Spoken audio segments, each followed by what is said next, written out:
Good morning, students. Myself Dipesh Mewala and welcome to everyone to Dreamland Online Classes. કેમ છો બધાય? મજામાં ને? ઓકે, સારું. તો આજે આપણે સ્ટડી કરવાના છીએ ઇંગ્લિશ ગ્રામરમાં. તમને સાવ બેઝિક શીખવાડીશ. આજે સાવ બેઝિકથી કરવાનું. કોઈ આપણે જે સિલેબસમાં આવે છે કે એવું કંઈ આજે નથી આપણે સ્ટડી કરવાનું. આજે એવું કંઈ નથી ભણવાનું.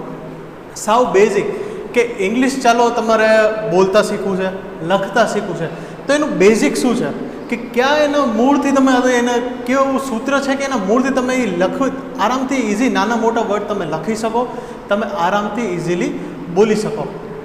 તો એના માટે સાવ પેલું સૂત્ર છે, સાવ બેઝિક. આ યાદ રાખજો કે આ સૂત્ર બહુ બધી જગ્યાએ કામ આવવાનું ઇન ધ સેન્સ કે તમારે સાવ બેઝિક તમારે અંગ્રેજી લખવું હોય કે જેનું આપણે ગુજરાતીમાં તમે વ્યાકરણ ભણ્યા. હવે ઇંગ્લિશનું આ વ્યાકરણ જ છે, ઇંગ્લિશ ગ્રામર. એટલે તો તમારી સૌથી પહેલાં કેવી રીતના લખવું કે કઈ હિસાબથી આવે એ તમારે આજે જોવાનું છે. તો આવું આજે જોઈએ કે આનું સૂત્ર છે SVO. ઇંગ્લિશ ગ્રામરનું મેઇન સૂત્ર છે SVO. S એટલે સબ્જેક્ટ, V એટલે વર્બ અને O એટલે ઓબ્જેક્ટ. હવે સબ્જેક્ટને આપણે ગુજરાતીમાં કહેવા જાય તો એનો મતલબ થાય કર્તા. વીનો એટલે વર્બ, વર્બનો મતલબ થાય ક્રિયાપદ.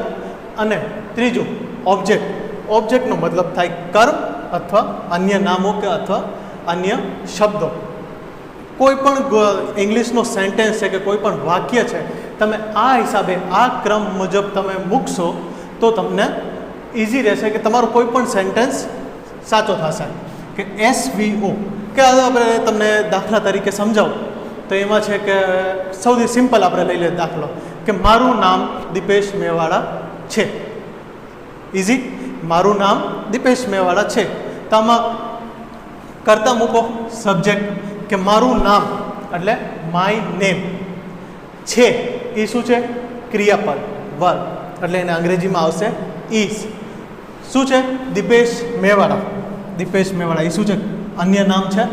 તો સમજાઈ ગયું તમને કે સબ્જેક્ટ કર્તાની જગ્યાએ આપણે શું મૂક્યું? My name. ક્રિયાપદ છે એટલે ઇઝ અને ઓબ્જેક્ટ દીપેશ મેવાડા.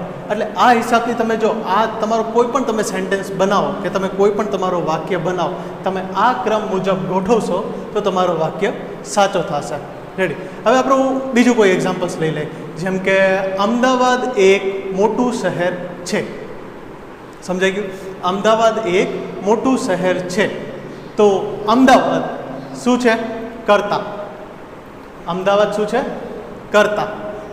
છે શું છે? ક્રિયાપદ. એક મોટું શહેર, અ બિગ સિટી. સમજાઈ ગયું? કર્તા શું છે? અમદાવાદ. વર્બ ક્રિયાપદ શું છે? ઇઝ. અને ઓબ્જેક્ટ શું છે? A big city. બીજું કોઈ એક્ઝામ્પલ્સ લઈ લે, તમને હજી વધારે ખ્યાલ આવે કે હું ગઈકાલે ગેરહાજર હતો. હું ગઈકાલે ગેરહાજર હતો. એનું તમે સિમ્પલ સેન્ટેન્સ બનાવો કે થોડુંક તમને મોટું લાગે પણ એને સિમ્પલ સેન્ટેન્સ કરાવો કે હું એટલે એ શું થશે? સબ્જેક્ટમાં કરતા એટલે એને શું આવે? આઈ. ગઈકાલે હતો. હતો શું છે? ગઈકાલે ન જવાનું, હતો. હતો ક્રિયાપદ શું આવશે? વોઝ. ભૂતકાળનો છે એટલા માટે વોઝ. આઈ વોઝ શું હતો? ગેરહાજર. ગઈકાલે ગેરહાજર હતો. તો શું કહે? એબસન્ટ. ગેરહાજરને શું કહેવાય? એબસન્ટ. અને ગઈકાલે એટલે યસ્ટરડે. એટલે ક્રિયાપદ શું થશે આપણું? કે આઈ વોઝ એબસન્ટ યસ્ટરડે. સમજાઈ ગયું? અને આવી જ રીતના તમે તમારા આજુબાજુમાં જે કાંઈ પણ છે, તમારા ઘરની આજુબાજુ કે તમારી શાળાની આજુબાજુ, તો તમે એ હિસાબથી તમે તમારા સેન્ટેન્સ બનાવી શકો. ફોર એક્ઝામ્પલ આપણે એક્ઝામ્પલ લઈ લઈએ કે મારો ભાઈ દરરોજ સ્કૂલે દરરોજ નિશાળે જાય છે. સમજાઈ ગયું?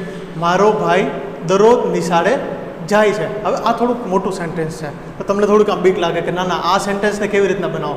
પણ જો તમે આ હિસાબથી તમે આ સૂત્રના પ્રમાણે એને ક્રમ પ્રમાણે ગોઠવશો તો એ તમારું સેન્ટેન્સ ઇઝી થઈ જશે. તો આમાં શું થઈ જશે કે મારો ભાઈ, તો શું કે my brother.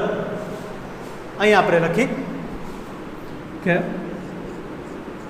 My brother. Brother એટલે ભાઈ, મારો એટલે માય થયું માય બ્રધર. આ શું થયું?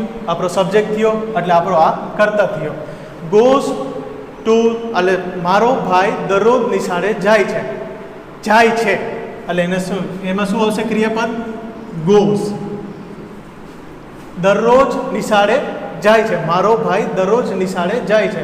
તો નિશાળે જાય એટલે એને શું આવે? ટુ સ્કૂલ દરરોજ, એવરી ડે. કે મારો ભાઈ માય બ્રધર ગોઝ. આ આપણો થયો કર્તા, આ આપણો થયો ક્રિયાપદ અને આ આપણો થયો અન્ય શબ્દ કે ઓબ્જેક્ટ કે કર્મ.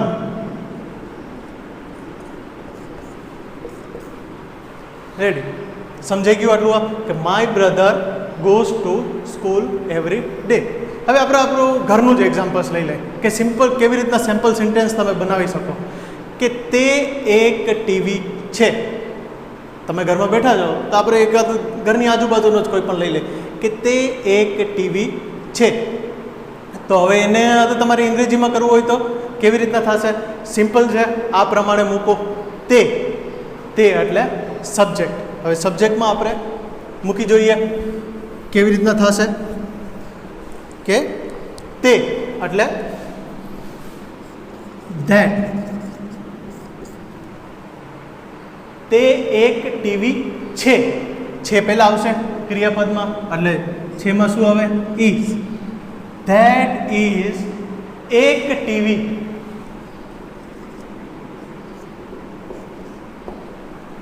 That is a TV. સમજાઈ ગયું? સિમ્પલ છે કેવી રીતના તમારે યુઝ કરવાનું છે કે ધેટ ઇઝ અ ટીવી.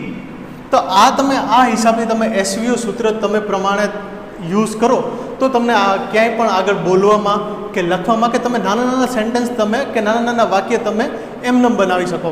અને આ વસ્તુ તમારે એસે લખવું હોય, તમારે પેરેગ્રાફ લખવા હોય, તમારે કાંઈ પણ કોઈ પણ સબ્જેક્ટની કે આપણે કોઈ પણ ચેપ્ટરની શોર્ટ નોટ લખવાની હોય ત્યારે બહુ કામમાં આવશે કે નાના નાના સેન્ટેન્સ બનાવવાના છે. તમને હાલો આન્સર કે સવાલનો જવાબ તમને ખબર છે, પણ એને લખવું કેવી રીતના કે નાના નાના સેન્ટેન્સ કેવી રીતના સરખી રીતના બનાવવા, તો એના માટે તમારે સૂત્ર આ મગજમાં રાખવાનો છે. શું સૂત્ર છે? SVO. આ પ્રમાણે અંગ્રેજીનું જે વ્યાકરણ છે એ આ પ્રમાણે લખાય. અંગ્રેજી કે ગુજરાતી ગમે એ તમારું વ્યાકરણ હોય પણ એ લખાય છે આ પ્રમાણે કે પહેલાં એમાં કર્તા આવે, બીજું એમાં ક્રિયાપદ આવે અને ત્રીજા એમાં આવશે કર્મ કે અન્ય નામ. ઇંગ્લિશમાં જેવી રીતના સબ્જેક્ટ, વર્બ અને ઓબ્જેક્ટ. અને આ પ્રમાણે તમે સૂત્રમાંથી કોઈ પણ સેન્ટેન્સ બનાવશો તો તમારું સેન્ટેન્સ ઇઝીથી બની પણ જશે, તમને આવડી પણ જશે અને તમને કોન્ફિડન્સ બી આવશે કે આગળ કેવી રીતના તમારે આ સેન્ટેન્સ બનાવવા અને લખવું. હવે આના પછી હજી બીજો એક ટોપિક છે એ આપણે જોવાનો છે. આવો જોઈએ આપણે. હા તો વાલા મિત્રો, આપણે હવે બીજું ટોપિક મેં તમને કીધું હતું કરાવવાનું છે એ છે આપણું આર્ટિકલ. હવે આર્ટિકલ્સ આપણે ઇંગ્લિશ ગ્રામરમાં તમને પહેલાં મેં એસવીઓ કરાવ્યું. હવે બીજું તમારું છે આર્ટિકલ્સ. આર્ટિકલ્સમાં ટોટલ 3 આર્ટિકલ્સ છે. કયા કયા આર્ટિકલ્સ છે? એ, એન અને ધ. કેટલા આર્ટિકલ્સ છે? એ, એન અને ધ. હવે આ આર્ટિકલ્સને હજી આપણે થોડુંક હજી જોઈએ અંદર તો કેવી રીતના છે કે આર્ટિકલ્સને તમે 2 ભાગમાં વહેંચી શકાય છે. આર્ટિકલ્સને ટોટલ કેટલા પાર્ટમાં ડિવાઈડ કર્યા છે? 2 પાર્ટમાં. કયા કયા પાર્ટમાં છે? કે જે એ અને એન છે, એ અને એન છે તે શું છે કે અનિશ્ચિત આર્ટિકલ્સ છે. શું છે? એ અને એન શું છે? અનિશ્ચિત આર્ટિકલ્સ. એને ઇંગ્લિશમાં કહેવા જાવ તો શું કહેવાય કે ઇનડિફાઇનાઇટ આર્ટિકલ. અનિશ્ચિત એટલે નિશ્ચિત નથી. એ શું છે? એ અને એન શું છે? અનિશ્ચિત આર્ટિકલ્સ. ઇંગ્લિશમાં શું કહેવાય એને? ઇનડિફાઇનાઇટ આર્ટિકલ્સ. કે એના પછી જે કાંઈ પણ વર્ડ કે મિનિંગ થશે એ શું થશે? ઇનડિફાઇનાઇટ આર્ટિકલ. કે એ તમે એને કહી નહીં શકો કે વસ્તુ કેવી છે. વસ્તુ છે, નામ છે, પણ એ નામ, એ વસ્તુ એ કેવી છે, મોટી છે, નાની છે, એ તમે એને ન કરી શકો. એ તમે એને આગળ ક્લેરિફાઈ નથી કરતો. ત્યારે તમારે શું યુઝ કરવાનું રહે? એ અને એન. બીજો ભાગ શું છે જેને વેચો છે આપણે એમાં કે ધ. હવે ધ શું છે કે એ નિશ્ચિત આર્ટિકલ છે. શું છે કે ડિફાઇનાઇટ આર્ટિકલ. કે તમે કોઈ પણ વર્ડ પછી તમે ધ લગાડો એટલે એ વસ્તુની, એ નામની ખબર પડી જાય કે એ વસ્તુ શું છે કે એના આગળ જે પહેલાં વર્ડ આવ્યો એના પછી તમે જે ધ લગાડ્યું તો એના પછી ખબર પડી જાય કે એ વસ્તુ શું છે, વસ્તુ કેવી છે, મોટી છે, નાની છે, કલર શું છે, જે કાંઈ પણ હોય વગેરે. તો એ તમને સમજાઈ ગયું, ખ્યાલ આવી ગયો. આર્ટિકલ્સ આપણા ટોટલ 3 છે, એ, એન અને ધ. આ વાક્યમાં ઘણા બધા વાક્યમાં આપણે ઉપયોગ કરીએ છીએ, પણ કન્ફ્યુઝ હોય કે ક્યારે એ લગાડવું, ક્યારે એન લગાડવું, ક્યારે ધ લગાડવું. એ હજી આગળ જતાં આવશે કે ક્યારે એ લગાડવું, એન લગાડવું, ધ લગાડવું. અત્યારે આપણે શીખવાનું, સમજવાનું એટલું છે કે અત્યારે આપણે એ એન અને એન આર્ટિકલ્સને આપણે 2 ભાગમાં વહેંચીએ છીએ. ક્યાં ક્યાં 2 ભાગ છે? એ અને એન. એ અને એનનું કેવા આર્ટિકલ્સ કહેવાય? અનિશ્ચિત આર્ટિકલ્સ. અનિશ્ચિત એટલે ઇનડિફાઇનાઇટ આર્ટિકલ્સ. અનિશ્ચિત એટલે જેની નિશ્ચિતતા કંઈ છે જ નહીં, કે આગળ એ વસ્તુ કેવી છે એ નથી કીધું. વસ્તુ છે, નિશ્ચિત છે એ છે, પણ કેવી છે એ નથી કીધું. એટલા માટે એને કીધું છે અનિશ્ચિત આર્ટિકલ. અને બીજું ધ, કે નિશ્ચિત આર્ટિકલ્સ, જેને આપણે અંગ્રેજીમાં કહીએ ડિફાઇનાઇટ આર્ટિકલ્સ. તો હવે આપણે આગળ જોઈએ કે એ અને એન, એનો હવે મિનિંગ શું થાય, કે હવે એનો મતલબ શું થાય. કે એ અને એન તમે લગાડો તો છો, પણ એનો મતલબ તો કાંઈ હશે કે એની મતલબ શું છે એ આપણે જોવાનું છે. તો એ અને એન એનો મતલબ શું થાય કે એક અથવા કોઈ એક. શું છે? એ એટલે એક અથવા કોઈ એક. કે તમે એમ કીધું કે તે એક વ્યક્તિ છે, તો એ જે એક આવ્યો કે that is an one boy, કે છોકરો કે વ્યક્તિ, કે that is an one human, કે જે કાંઈ પણ હોય. ઓકે, દેટ ઇઝ આવ્યું, એ છે આપણે એક, અને એન આવે એટલે કોઈ એક. હજી આપણે જોઈએ કે એ અને એન લગાડવાના નિયમ શું છે, કે એ અને એન પછી જે નામ, અહીંયા જે આવશે, પછી જે નામ આવશે તે હંમેશા એક વચનમાં જ હોય છે. આ વસ્તુ યાદ રાખજો મિત્રો, આ નિયમ છે કે એ અને એન પછી તમે જે કાંઈ પણ નામ કે અથવા લખો, નામ કે વસ્તુનું નામ કે જે કાંઈ પણ તમે લખો, એ હંમેશા એક વચનમાં જ હશે. કોઈ દી બહુ વચનમાં નહીં હોય, તે હંમેશા એક વચનમાં હશે.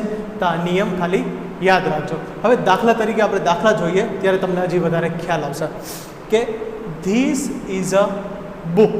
શું કીધું છે? This is a book. કેમ આમાં ધ ન લાગ્યું? કેમ કે ધ શું છે કે નિશ્ચિત આર્ટિકલ છે. આમાં બુક કેવી છે એ નથી કીધું, ખાલી શું કીધું છે? તે એક બુક છે. શું કીધું છે? તે એક બુક છે. આવ્યું એક એટલે અ. This is a book. Book કેવી છે, કઈ છે, કોણે લખી છે તેવું નથી કીધું, કોની છે એવું તે કાંઈ એમાં હજી એની અંદર કંઈ મેન્શન કર્યું નથી. ખાલી એટલું કીધું છે સિમ્પલી કે તે એક બુક છે, કે તે એક બોર્ડ છે, કે તે એક પેન્સિલ છે. જસ્ટ ખાલી એ રીતના એક્ઝામ્પલ્સમાં તમને કીધું છે. તો સમજાઈ ગયું કે આમાં શું લખાયું છે? એ.